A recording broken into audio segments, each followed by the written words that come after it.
Trooping the color is always one of the most visually striking moments on the royal calendar, and this year was no exception.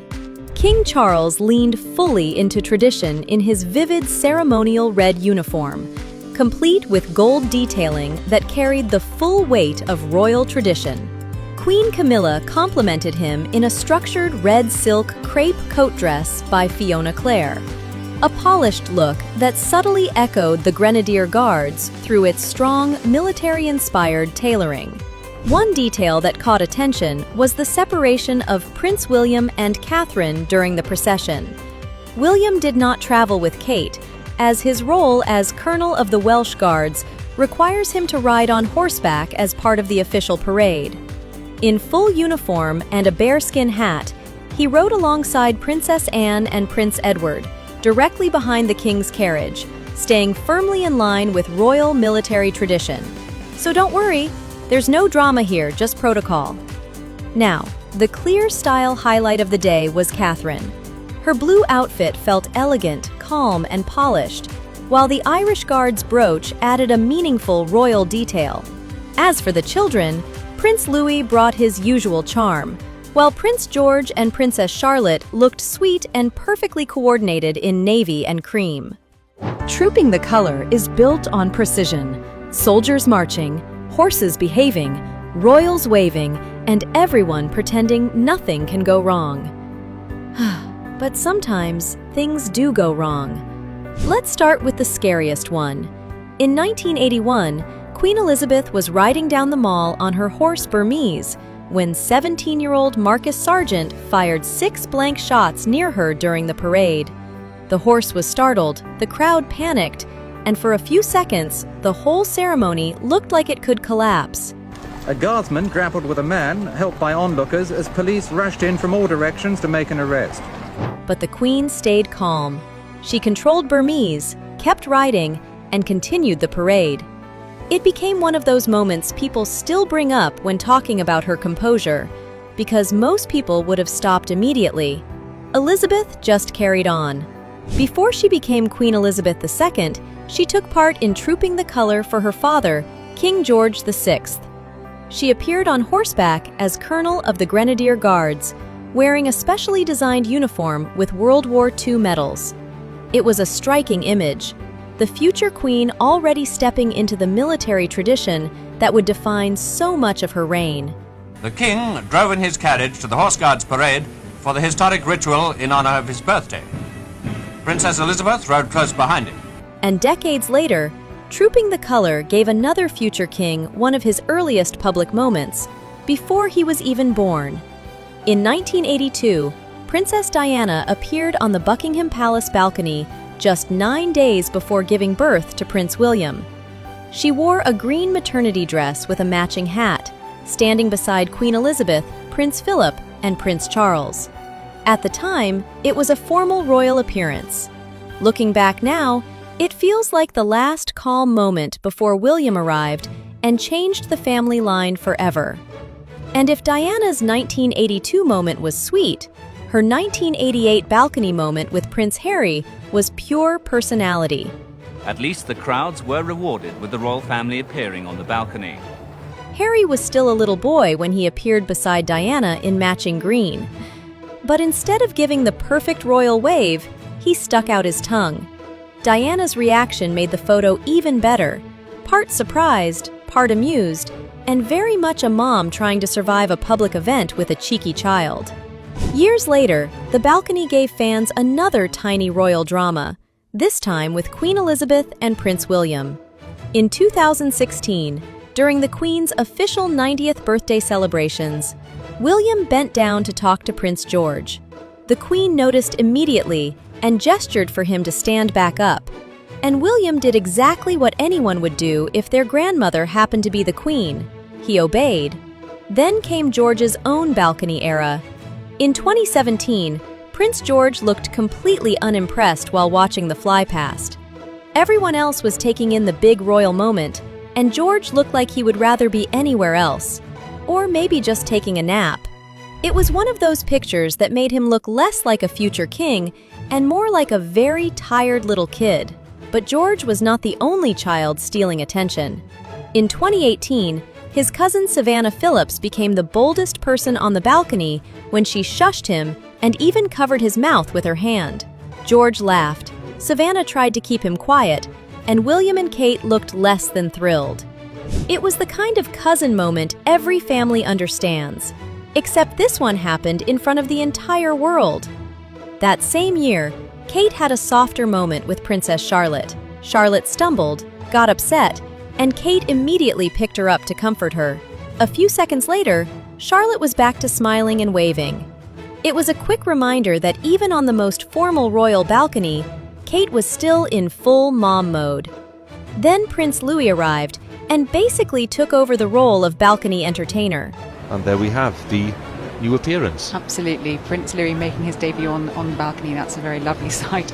In 2019, Louis made his Trooping the Color balcony debut and had the whole family laughing with his huge royal wave. Oh, look, he's having a good look, and he clearly likes the fly past. And he's perfected his royal wave, Hugh. He was tiny, excited, and clearly having the time of his life. By 2025, he was still stealing the show, waving enthusiastically and even mimicking King Charles on the balcony while George tried to keep him in line. Meghan Markle also had one of the most watched debuts in 2018. Just 1 month after her royal wedding to Prince Harry, she rode in the carriage procession and appeared at Trooping the Color in a pale pink off-the-shoulder dress. It was one of her first major balcony moments as a working royal. In 2019, Prince Harry and Meghan Markle appeared on the balcony just weeks after Archie's birth. A clip from the day later went viral because Harry seemed to tell Meghan to turn around during the national anthem. Some viewers thought she looked upset afterward, and the moment became one more piece of the endless online analysis around their royal life. And after Queen Elizabeth's long reign ended, Trooping the Color entered a new chapter. In 2023, King Charles was honored at the parade for the first time as monarch. As we were saying, this is the first birthday parade of the new reign. It was familiar and completely different at once. The same balcony, the same flypast, but a new reign. Then, in 2024, the event became emotional for another reason. Princess Kate returned to public life at Trooping the Color after announcing her cancer diagnosis. The Princess of Wales, along with Prince George, Princess Charlotte and Prince Louis, it is the first time we've seen the Princess of Wales in public this year. She appeared with William and their children, standing on the balcony beside King Charles, who was also undergoing cancer treatment. It was not just another royal appearance, it was a public show of strength from a family going through a difficult year. Trooping the Color is one of the biggest events on the royal calendar, and every year, all eyes are on the royal family's outfits. So let's look back at some of the best and worst Trooping the Color looks through the years. Starting with the royal who usually gets it right, Catherine, Princess of Wales. Kate's very first Trooping the Color appearance in 2011 set the bar incredibly high. Wearing a bridal white Alexander McQueen design, she looked every bit the future queen.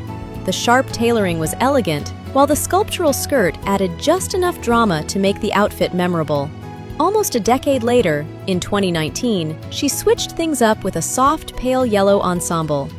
It felt fresh, cheerful, and perfectly suited to a sunny balcony appearance. And that floral hat tied everything together beautifully. Then came 2023, and Kate delivered one of her strongest Trooping the Color looks. Her emerald green Andrew GN coat dress felt rich and refined. She paired it with Princess Diana's sapphire and diamond earrings and a gold shamrock brooch, adding real meaning to the look and paying homage to her role as Colonel of the Irish Guards. And in 2024, she proved once again that simplicity often wins. The crisp white coat dress with black bow detailing felt timeless, polished, and effortlessly regal. But even Kate isn't immune to the occasional fashion stumble. Back in 2015, her floral coat was perfectly lovely, but the sharply tilted hat looked a little like a picnic plate escaping brunch. And then there was 2018. The pale blue shade did very little for her complexion, while the oversized tilted hat looked ready to make its own exit from the balcony. Interestingly, That same year, Meghan Markle made her trooping debut as the Duchess of Sussex. Her blush pink outfit was understated but elegant, with the clean neckline and saucer hat creating a soft, regal look that suited her perfectly. Now, if we're talking royal fashion icons, we have to move on to Princess Diana. In 1986, Diana delivered pure 80s royal fashion in a red polka dot look that remains instantly iconic, with the oversized hat taking the drama up another level. Then, in 1988, she went for sharp green tailoring, perfectly coordinated with her hat. And can we take a moment to appreciate little Prince Harry's suspenders? The whole scene was so adorable. That said, not every Diana look was a winner. Her 1981 trooping ensemble looked like a Pierrot costume wrapped in leftover gift paper from a very ambitious royal baby shower. But if anyone can be forgiven a fashion misstep, it's Diana. Moving on, Princess Margaret scored a fashion win in 1982 with a striking teal suit. The feathered turban added just the right amount of royal flair without overwhelming the look. Princess Anne also delivered in 1985. Her bright yellow outfit was bold, cheerful, and surprisingly modern, a look that practically brought its own sunshine. Not everyone had such success, though. Queen Camilla had a couple of memorable misses. In 2007, her lemon yellow suit wasn't the problem. It was the feathered hat. It looked like an ostrich had decided to build a nest right on top. Then, in 2009, history repeated itself. The blue tailoring was polished and elegant, but the dramatic feathered hat arrived looking like a startled bird had settled in for the day. Princess Beatrice also landed on the worst-dressed list in 2016. Her navy dress was perfectly fine, but the bright orange hat looked suspiciously like a citrus peel that somehow received royal approval. And finally, the longest-reigning British monarch in history, Queen Elizabeth II. She always understood that royal fashion was about making an impression the moment she stepped out. In 1956, wearing the Grenadier Guards uniform, she looked commanding and confident, with the white plume adding a ceremonial touch. Fast forward to 2016, and she gave us one of her most talked about looks ever, that neon green coat. The Queen looked like a walking highlighter, with all eyes definitely on her, though maybe for the wrong reasons. By 2021, she returned to softer elegance in powder blue, with delicate gold embroidery adding refinement. Then, in 2022, for her final Trooping the Color balcony appearance, the Queen chose a pale blue look that felt gentle, dignified, and quietly powerful.